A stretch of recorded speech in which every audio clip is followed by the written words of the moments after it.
Hey guys, welcome back to Big Oak Homestead. I'm Jenny, and in today's video I am going to be going over my plans for this multi-phase goat barn build.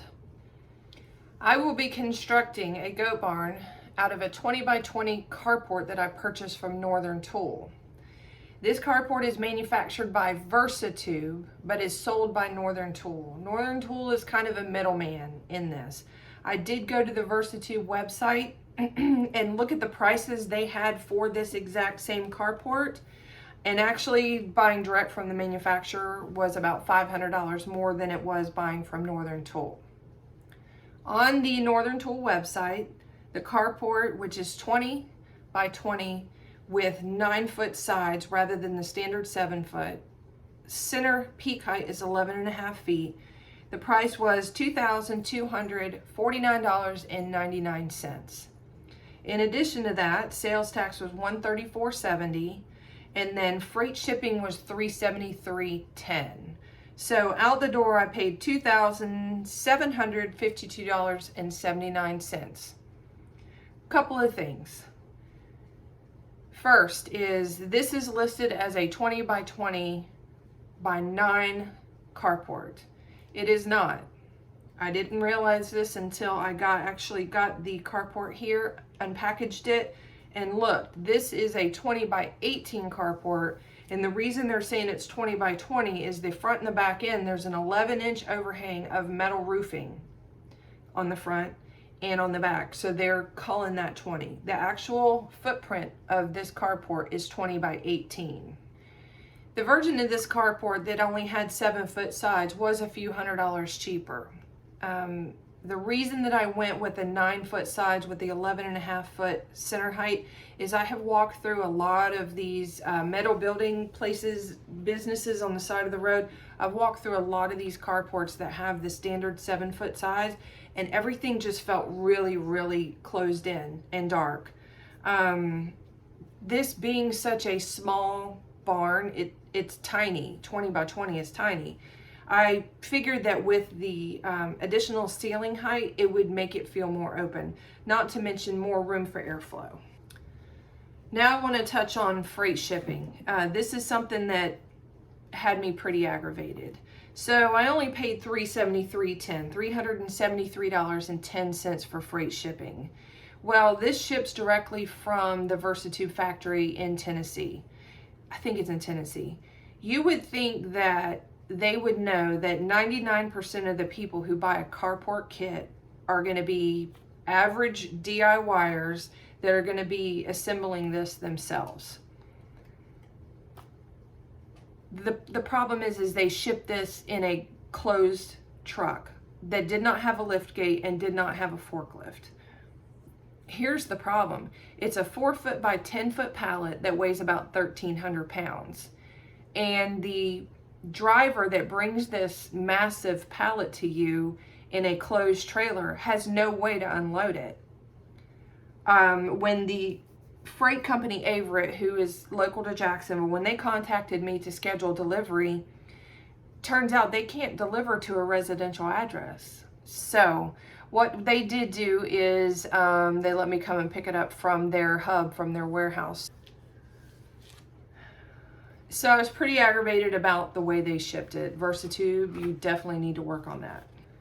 All right, the next thing that I want to talk about is that building this, I will be paying cash for it. I'm not going to put anything on a credit card, so it's going to be done in, I think, 5 phases. Phase 1 is foundation. Initially, the plan was to put in 12-inch concrete piers with those cardboard sonotubes, 5 on each side, redhead the carport frame to those sonotubes, those 12-inch concrete piers, and then backfill with crush, tamp it down, wet it to get it as close to concrete as I can. Well, I don't know if you guys saw in one of my previous videos, but there is a big construction company that's working on a project on my street. They're putting a sidewalk several miles down.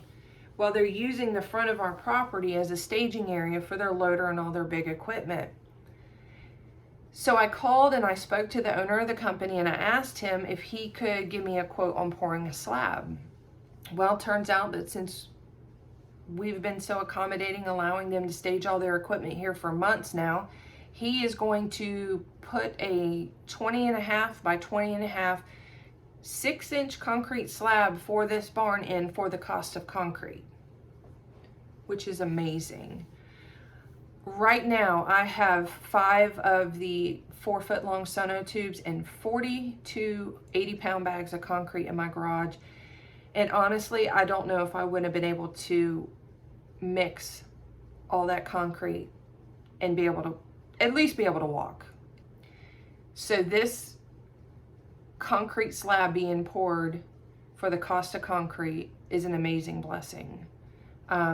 I don't know how I would have managed to mix those 42 bags of 80-pound concrete by hand. It was just a crazy amount of work.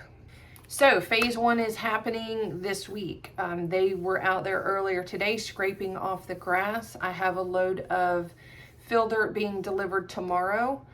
Tomorrow they're going to be framing in the slab and then pouring hopefully on Friday if the weather permits. Phase 2 of this project will be erecting the carport. Pretty self-explanatory. I hope to have phase 2 done within about 2 weeks. Phase 3 of this project will be closing in the outer walls. Now, this is not going to be a completely enclosed barn. I live in Florida where it is crazy hot and never gets very cold. We get a few down to the 20s, but nothing to where I would need any sort of insulation or solid walls. So this barn will be open air is what I call it. I'm going to be using 1x6 deck boards.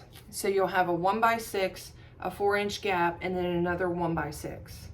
So it will be like a slatted side. This will provide, it'll block enough wind for when we do have our cool times, but it will provide a ton of ventilation, more importantly, for the horrible, horrible heat that we have in the summer.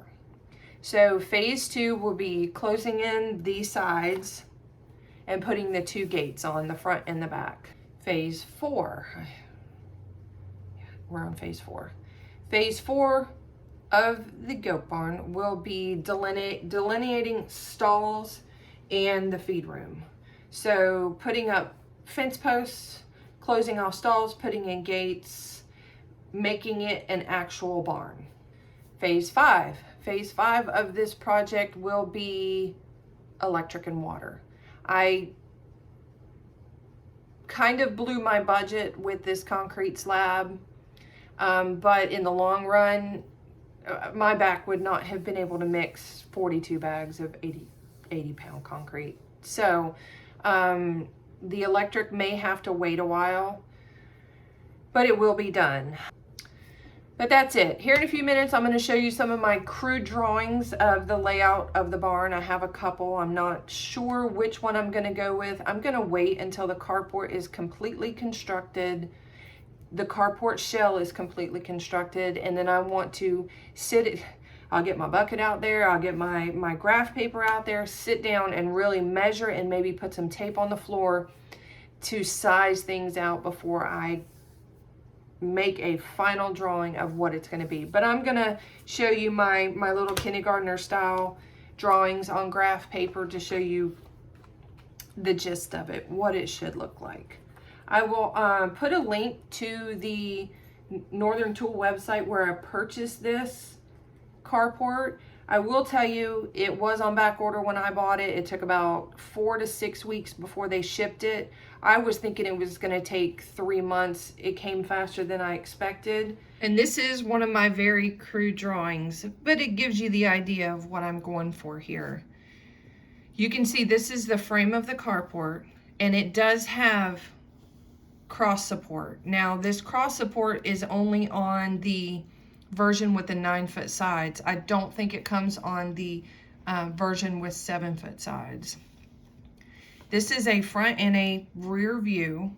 So there will be an 8-foot gate or 6-foot gate on either end so that there's an alleyway all the way through. These are the 1x6s that I mentioned earlier with a 4-inch gap in between each 1x6. That should come up approximately 5 feet up the sides. This is what the other side will look like. So I just showed you a front and a back view. These are the individual supports, metal supports from the carport. The carport roof will overlap just a little bit, like a foot or so, but then these slats will be continued to close in the sides, a 1x6, a 4-inch gap, and a 1x6. This is the proposed layout for the barn. You see, I have a 6x10 feed room planned right here, and this will be a 4-foot gate. 3 stalls, 2 6x6 stalls, and then 1 6x8 stall. And each stall will have a 4-foot gate. The plan is for this area right here to be open 24/7. This is 14 feet by 10 feet. And this is just an area for them to come in, out of the sun, out of the rain, whenever they just need an area under roof, this is where they'll go.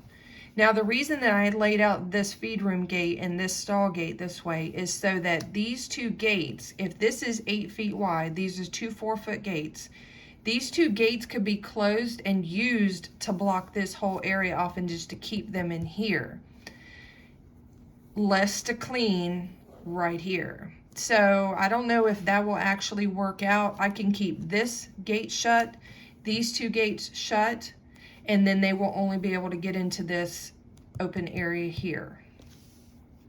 This is the electrical. After the electrical is in, this is everything that's going to run off of electricity. 2 runs of LED shop lights, an outlet for each run of lights, and that outlet will be controlled by this light switch right here. This is where power will come into the barn. This is the feed room area right here. This is where power will come into the barn, and then I'm going to have an outlet on each of these 3 supports. On the front and on the back, I'm going to have motion activated lights. And I have recently decided that I want to put cameras in here as well. Just predator issue, weirdo issue, random people. I just want to make sure that I have cameras covering everything. All right, guys, so that's it for this video. The first in probably a dozen that I'll be putting out about this goat barn. So thanks for watching, guys. Have a great day.